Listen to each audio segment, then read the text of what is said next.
السلام علیکم دوستو، ہمارے چینل کو لازمی سبسکرائب کر لیں اور ویڈیو اگر اچھی لگے تو لائک اور شیئر بھی کریں۔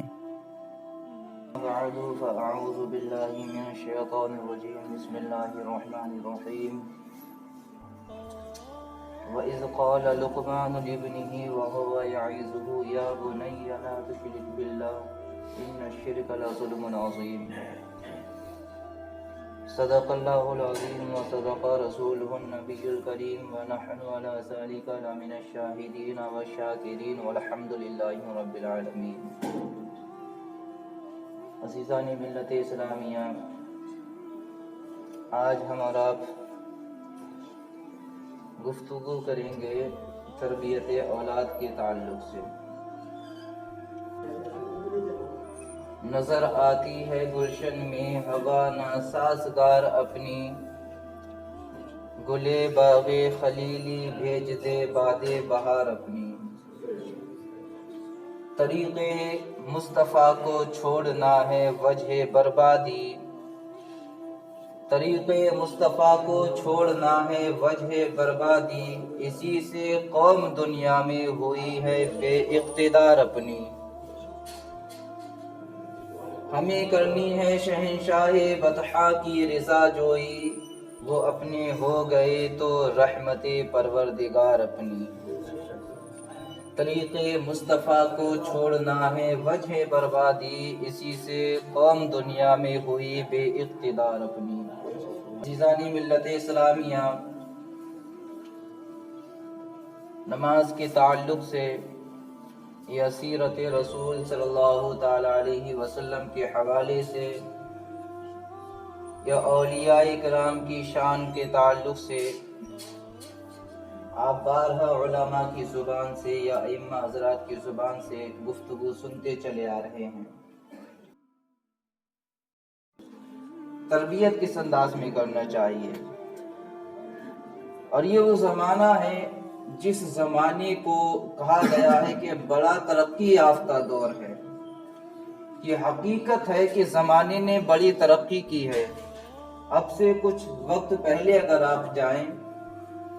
تو اس وقت موبائل فون وغیرہ نہیں ہوا کرتے تھے، تو اپنے رشتہ داروں میں یا دوستوں کے لیے لوگ تار بھیجا کرتے تھے، خط بھیجا کرتے تھے،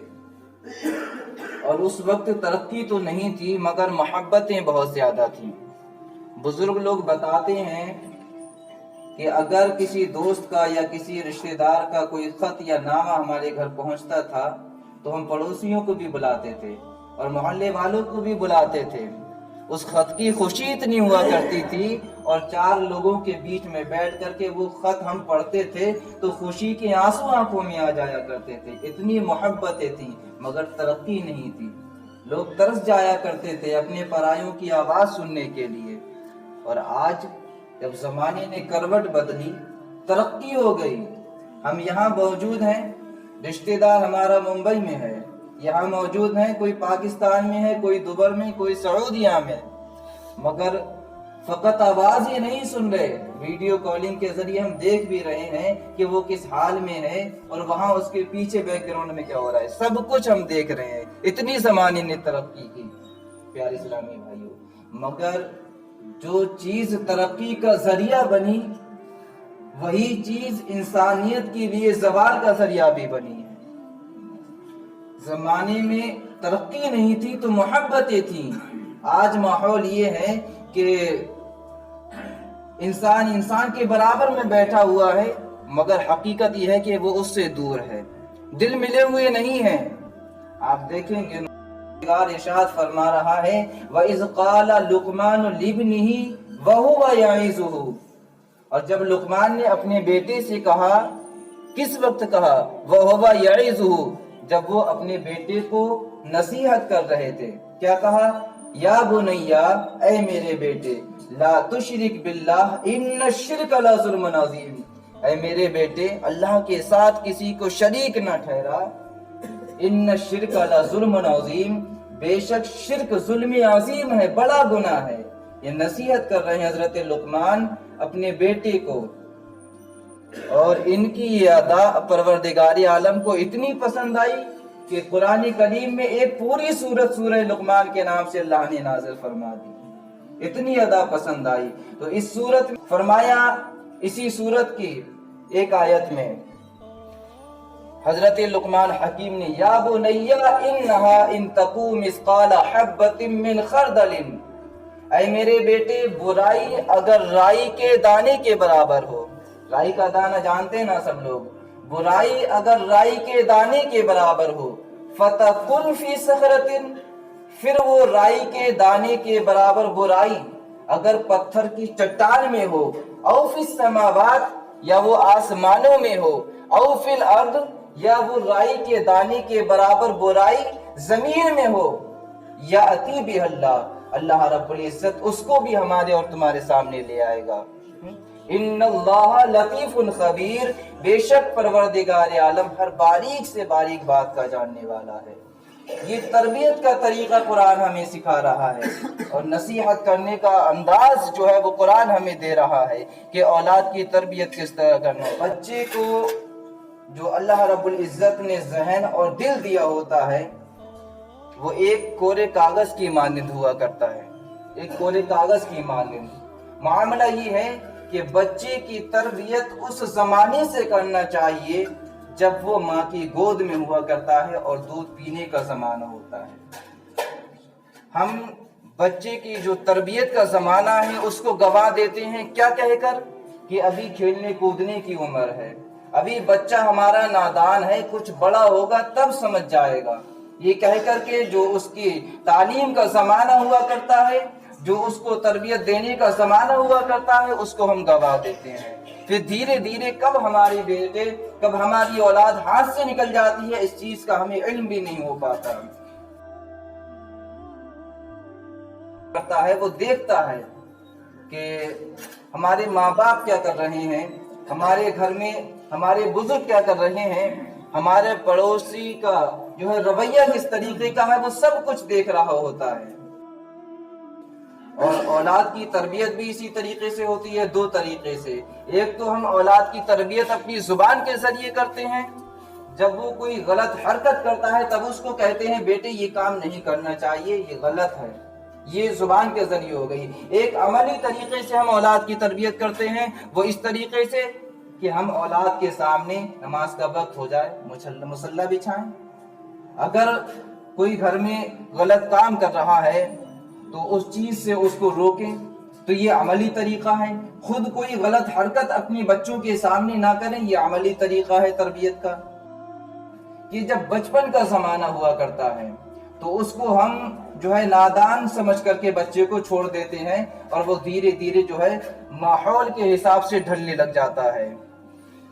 پھر معاملہ یہ ہوتا ہے کہ جب وہ یاری دوستی میں پڑا پھر وہ تمہاری نہیں سنتا۔ بزرگوں نے کہا ہے کہ بچے کی تعلیم اور تربیت کا جو سب سے بہتر زمانہ ہے وہ 10 برس سے کم عمر ہے، اور اسی عمر کو ہم کہتے ہیں نا کہ یہ کھیلنے کودنے کا زمانہ ہے، چلو سمجھدار ہو جائے گا تب سمجھ جائے گا، اس عمر کو ہم گوا دیتے ہیں۔ بزرگوں نے کہا ہے کہ 10 برس کی عمر سے قبل بچہ جو ہے وہ اپنے باپ کی سنے گا، اپنی ماں کی سنے گا، اس کے بعد میں بچہ اپنے دوستوں کی زیادہ سنے گا، ماں باپ کی نہیں سنے گا۔ اور یہ ہوتا ہے،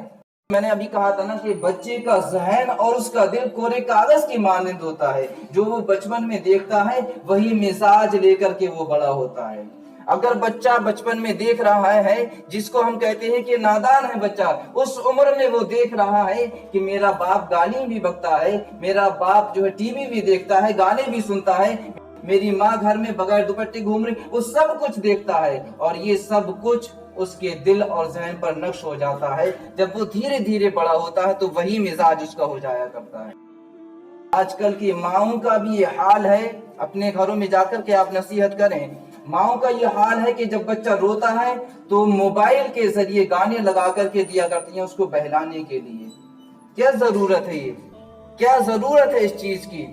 بچوں کو بہلاؤ، قرآن کریم کی تلاوت بھی آ رہی ہے، موبائل میں سب کچھ آ رہا ہے، حضور نبی کریم صلی اللہ علیہ وسلم کی سیرت کے واقعات سناؤ بچوں کو،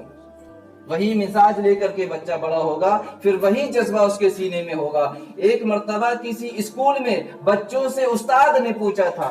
بیٹے کھڑے ہو کر کے بتاؤ آخر تم کیا بننا چاہتے ہو؟ تو ایک بہت کم عمر کا بچہ کھڑا ہوا اور کھڑا ہونے کے بعد میں کہتا ہے استاد جی میں صحابی رسول بننا چاہتا ہوں۔ جانتے ہیں صحابی کون ہوتا ہے؟ ہم اور آپ محنت کر کے انجینئر بن سکتے ہیں، ڈاکٹر بن سکتے ہیں، عالم بن سکتے ہیں، تقوی اختیار کر کے ہم متقی بن سکتے ہیں،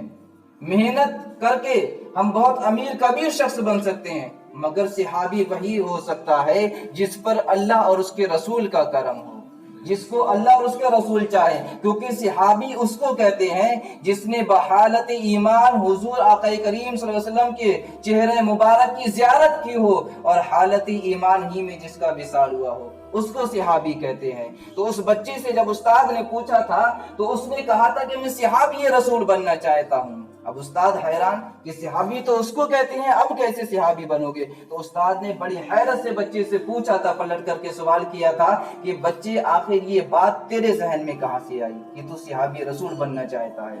تو بچے نے بڑا پیارا جواب دیا تھا۔ بچے نے کہا تھا کہ میں بچپن سے جب مجھے ہوش نہیں تھا اس وقت سے میں دیکھتا ہوں کہ میری ماں سوتے وقت ہر رات کسی نہ کسی صحابی کا قصہ مجھے سنایا کرتی ہے، اور وہ ایمان وہ محبت میرے دل میں اس وقت سے پیدا ہو گئی ہے، اور یہ میری سب سے بڑی تمنا ہے کہ میں صحابی رسول بنوں۔ تو پتا چلا کہ بچہ جو کچھ بچپن سے سنتا ہے دیکھتا ہے وہ اس کے دل اور ذہن پر نقش ہو جایا کرتا ہے، وہ دھیرے دھیرے بڑا ہوتا ہے، وہی مزاج لے کر کے بڑا ہوتا ہے۔ تو ہمیں اور آپ کو ضرورت ہے آج ہم دیکھیں کہ کس طرح ہم اپنے گھر میں رویہ رکھتے ہیں اپنے بچوں کے ساتھ، اپنے بڑوں کے ساتھ میں۔ یاد رکھیے گا آج تم بڑے ہو گئے ہو، اللہ نے تمہیں تمہارے پاؤں پر کھڑا کیا ہے، اللہ نے تمہیں دولتوں سے نوازا ہے، تمہارا باپ بڑھاپے کی طرف چل پڑا ہے تو اس کی ناقدری مت کرنا، کیونکہ تمہارے بچے بھی دیکھ رہے ہیں، وہ بھی وہی مزاج لے کر کے بڑے ہوں گے۔ اور ایسا ہوتا ہے اگر ہم اپنے بڑوں کے ساتھ میں رویہ بہتر نہیں رکھتے تو دھیرے دھیرے ہمارے بچے وہی مزاج لے کر کے بڑے ہوتے ہیں، پھر وہ دیکھتے ہیں کہ اس نے ہمارے دادا کے ساتھ کیا کیا تھا، پھر وہی طریقہ وہ اپنائیں گے تمہارے ساتھ میں، کیونکہ اللہ رب العزت دنیا میں بھی سزا دے دیا کرتا ہے کسی کو اور آخرت میں بھی سزا دے دیا کرتا ہے۔ تو ضرورت ہے اولاد کی تربیت کس طرح کرنا چاہیے، اس چیز پر ہم غور کریں، ہم دیکھیں کہ گھر میں ہمارے بچے کیا کر رہے ہیں، ہمارا بچہ کس کے ساتھ کھیل رہا ہے، کون سا کھیل کھیل رہا ہے، وہ پڑھائی کے وقت میں کیا کر رہا ہے، ہر چیز پر ہم نظر رکھیں، تب اولاد کی تربیت بہتر ہوگی، تب اولاد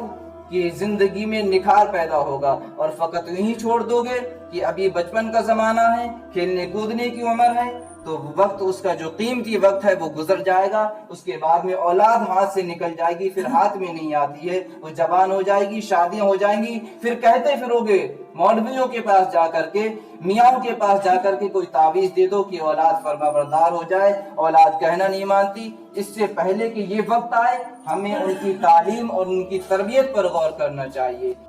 السلام علیکم دوستو، ہمارے چینل کو لازمی سبسکرائب کر لیں اور ویڈیو اگر اچھی لگے تو لائک اور شیئر بھی کریں۔